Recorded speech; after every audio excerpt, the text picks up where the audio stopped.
Labas po muna tayo. Lalakad-lakad po muna ako. Ganyan po dito pag autumn. Lilinis po ng yard. Yung gobyerno po, ito ng government siyempre nila, nilalagyan po ng bagong lupa itong ibabaw ng mga damo. Nilalagyan po ng pataba at kinakat po. Para sa sunod na spring po, maganda po tubo at maayos malinis. Di ba? Tapos mamaya i-scrape po nila itong daan, ibabrush po. May machine po. Ayun, nandun nga tayong machine.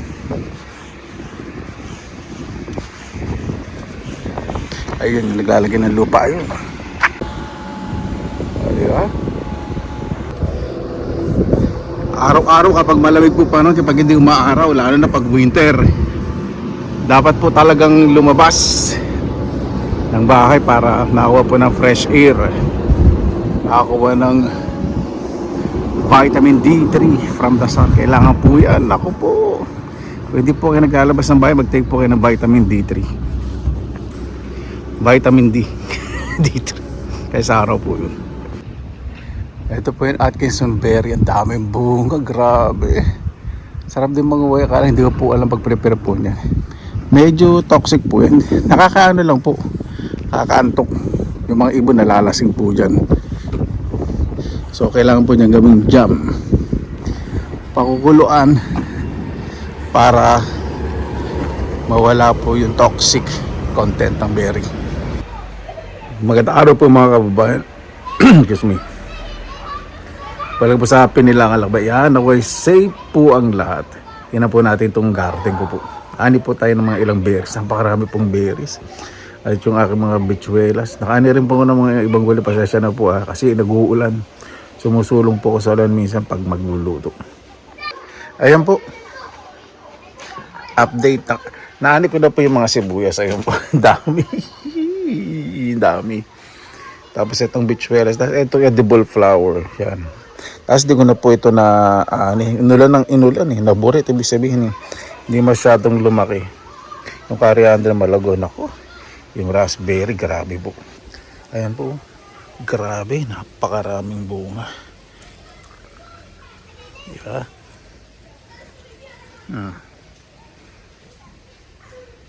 Diba, hilaw pa nag-uulan kaya walang masyadong insekto. Ang dami, dali. Mo sa ibabaw. Dali pong yan pag hinog na. Ayan po. Napakasarap, napakatamis. Ito po hindi ko muna nabubuksan. Masyadong malamig. Yung pipino, nalunod. Itong edible flowers, lago. Yung pipino, nalunod. Tapos yung mga nakasayad pa na bulaklak, nilagay ko na po dun. Yung murang sibuyas din, yung chives, nalunod. Sobrang ulan. Ang lakas ng mga nagdang ulan. Tapos itong pichuelas, mga namumulaklak na. Ito rin po, nalunod ng husto. Itong lettuce, sayang. Pero hindi ko po gagalawin po yan. Para po yung repolyo, yan. Ibang malalaki na. Hindi ako pong lumaki. Ako muna ang mamulaklak para kukuhanan ko po ng buto. Tapos itong gooseberry, naporo. Grabe, napakasarap po talaga nito. Kunin po natin yung purple color na. Hindi ko alam kung napipitasin ko. Yan po. Dami po Gandang po yan meron palang white. Itanim pala akong white po tawag dito, white gooseberry. Tamis din po ito. Hindi siya masyadong namunga. May tama yung isa. Baga may tama naman sa utak yung kumukuha. Ayan, wag niya pansinin yung piluka. Hindi mo itong buya. Ayan po. Nagdidilim na naman.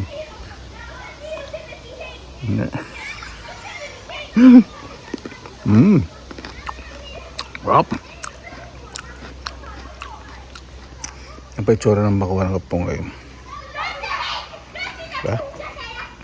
Hindi pa po tayong raspberry na dito yung malalaki sa sulok. Naku. Parang nagtampo to ah. Oo nga, kasi ulan na ulan.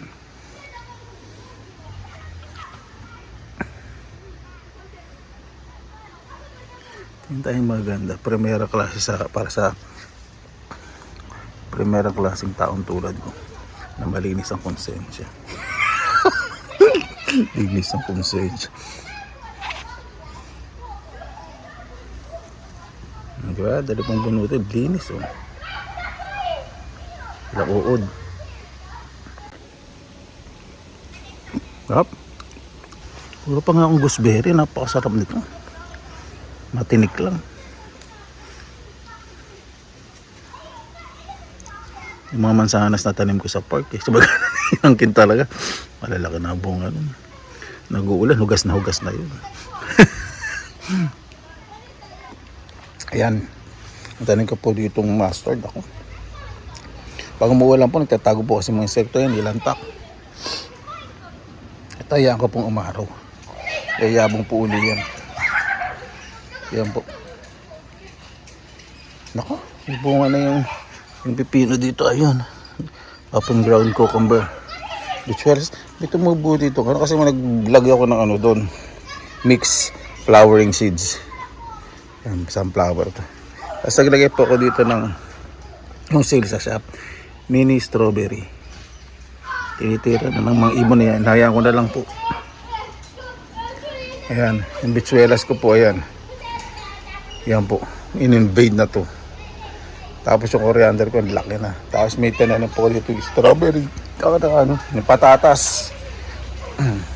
Kapag lumalabas na yung ugat. Kailangan to malatabunan uli ng lupa. Yung si Charlie, hindi ko na po ulan po ng ulan. Ayan, Tapos yung zucchini, yung minta yun, okay naman. May bunga po yung zucchini. Ayan, dalawa. Sa loob eh. Ayan. Etong isa malaki. Hindi ko muna inaan eh. Lalaki pa po yan. Dalawa. Ayan po mga kabayan. Ay, nako. Itong patatas, yan ko na lang muna.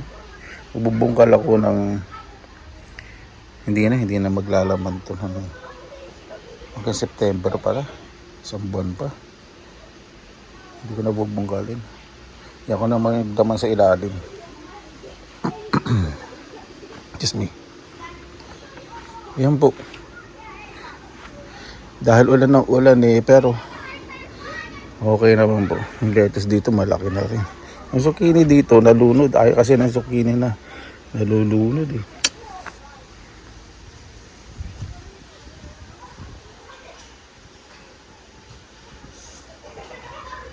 Yan. Meron po ditong Atkinson berry. Parang ganun. Opo, ganun pa ang ngalan. Hilaw pa siya. Nakakain din po ito. Kaya lang, nakakalasing po ito. Mga iba pag makain ito, nalalasing. Maano sa mga bintana, sa mga puno. Pag lumilipad sila nabubunggo. Minsan namamatay po yung mga ibon. Pag hinog po ito, pulang-pula. Ginagawa ito din pong dyan para ma-reduce yung toxic na content. Tapos dito sa likod ko, sa likod ko, dito sa yung mga tanim pong edible na bush berry. Nakakain din po ito. Nakalimutan ko lang po pangalan. Kauti po bunga ngayon. Kaya lang hindi po masyadong paborito ito ng mga finish. Kasi matabang po lasa. May kaunting tamis. Ngayon hindi po nag-produce ng maraming berries. Sarap po ngayon. Kasi malapit lang po sa playground doon. Yan po kanina po yung mga bata na naglalaro. Yung may ingay. Meron na nanguwang berries ng mga bata. May dala pang plastic. Ayun, may dala silang plastic. Nanguwa ng berries. Pinagkwento pa nila. Nakamagkano na sila. Cute. Ayun! Nandito pala sa ilalim ng mga bunga nitong na to. Itong Raspberry na to. Ang ganda po, ano. Sarap ng kainin. Considered a superfood po talaga. Lahat po ng berry superfood. Lahat ng prutas para po sa akin. Gulay.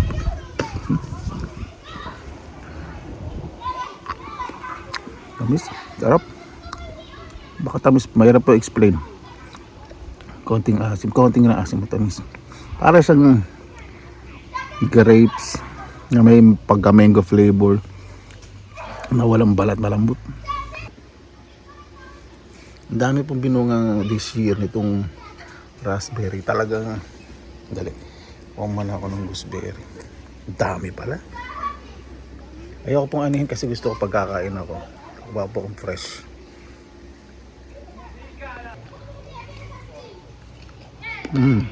Yeah. Yan na naman po.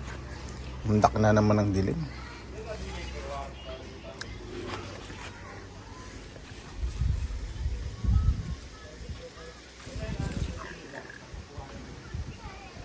Tama.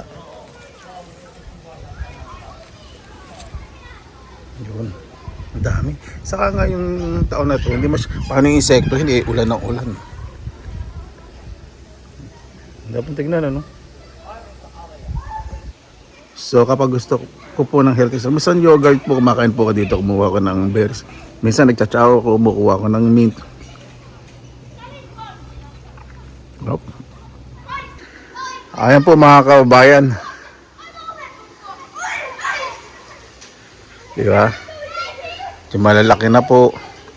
So, next year alam ko na ang gagawin ko. Maglalagay din ako ng mga net. Yung parang kulambo ko. Para pag umulan, hindi siya masyadong malunod.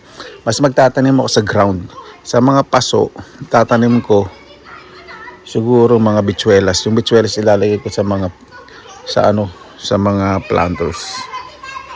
Tapos yung mga zucchini, lahat ng bulak, lettuce, baka sa ground na lang. Maglalagay ako sa ibang mga planters. Paano po mga kabayan? Maraming salamat na po sa inyong oras na ilan sa Pinilakan Lakbay. Katuwa po dito sa likod pag may mga bata. Nakawala po ng stress sa mga iniisip sa buhay-buhay. Yun po yung playground. Basta lagi po tayong positive vibes. Ay, dali! Basta lagi tayong positive vibes. Ano ba naman to? Ito likod bahay ko. Sagana sa itong dami. Kukunin ko to. Lalaki. Eh, hindi. Itira ko nga pala yung mga ibon. Saka mga squirrel. Kugutom nga pala yun. Hindi ako kuntirahin lahat. Ayan. Sarap. Basta lagi po tayong positive vibes, good vibes. Pangalagaan po natin ang ating kalikasan dahil diyan po nanggagaling lahat ng ating pangangailangan. Respetuhin po natin. Huwag po tayong magkalat. Kung hindi po tayo mahilig sa pag-garden, wag na lang po tayong magkalat. Basta lagi po tayong positive vibes, good vibes. God bless. God po lagi magandang araw. Laban lang.